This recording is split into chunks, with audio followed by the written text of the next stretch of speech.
Yon, so it's me again mga kapakpak.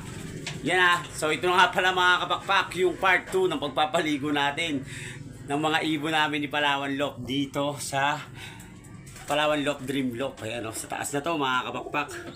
Kumbaga yung mga ibon na nilagay namin dito sa Palawan Loft is paliliguan ko naman na ulit. Yan na. So yun, dumating nga pala mga kapakpak. Sila Idol JT Grutas kasama ang kanyang mga kasama. Ayan na, shoutout sa inyo. At maraming salamat Idol sa walang sawang pagsuporta sa amin ni Palawan Loft. Yan o, huwag sana kayo magsawa mga Idol. Siyempre shoutout rin natin mga kapakpak ang Wingmaster Product at Bersilaga. Yan na, thank you very much mga kapakpak.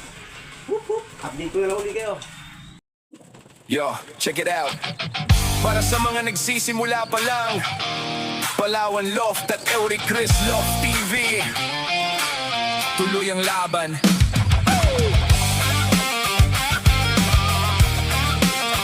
Yeah, yeah. Yo.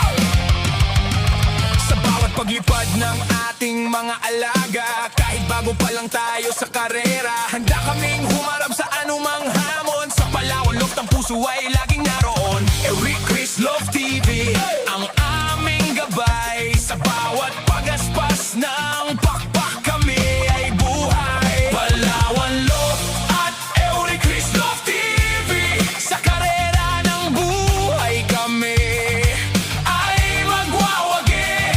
Baguhan man kami sa karera, tanggap namin ang resulta. Manalo, matalo, pogi pa din kami.